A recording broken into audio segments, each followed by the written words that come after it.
The next oil we're going to use is cinnamon leaf. And we're only going to use 2 drops of this. Again, because it's very, very strong. And we just want a hint of cinnamon in this synergy. So it's going to be 1, 2. The final oil in this synergy, the Warm Glow synergy, is clove bud.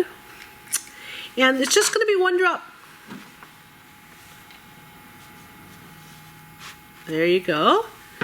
And clove bud is earthy, woody. It's kind of like the bass note. I like to think of essential oils along musical terms. You've got really high notes with the citrus and the orange, and they kind of come out bright and shiny and fade quickly. And then you've got your middle notes with the ginger and the cinnamon, and then a bass note with the clove. And it forms an aromatic chord so that you can experience all of those aromas at once. So now we've got a very, very small amount of synergy made here.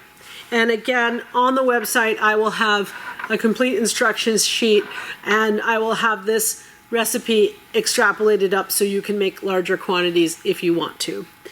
I have here the type of cap that comes with it, which is a dropper cap. I also just have a flat cap. It's a lot easier to work with a flat cap. You just close it, give it a good shake, then you can open it up. Couple of things. When I make a synergy, I like to leave it at least 24 hours. If you don't have that much time, leave it at least 12 hours. Why? Because the best example I can give you is when you make a soup or a stew and the next day it tastes better.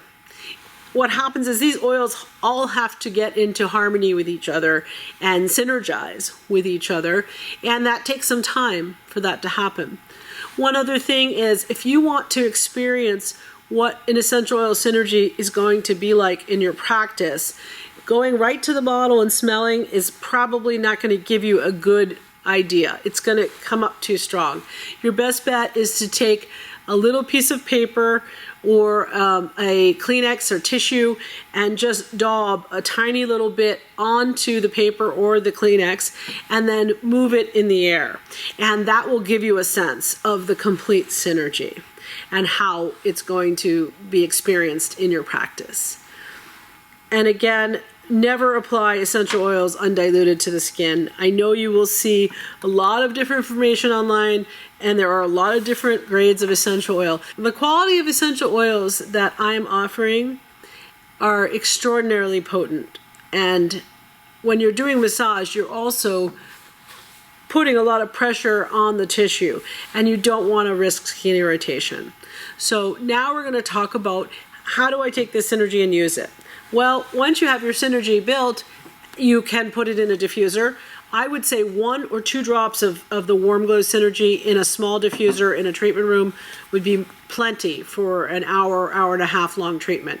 It'll be in the background, it'll give some respiratory relief and warm kind of energy to the room, and that should be sufficient. If you want to dilute it for topical use, there's lots of options. I'm going to start with the oil. I like to use the Pure Pro Ultra because it's unscented, it has a long shelf life, it has an 18-month shelf life.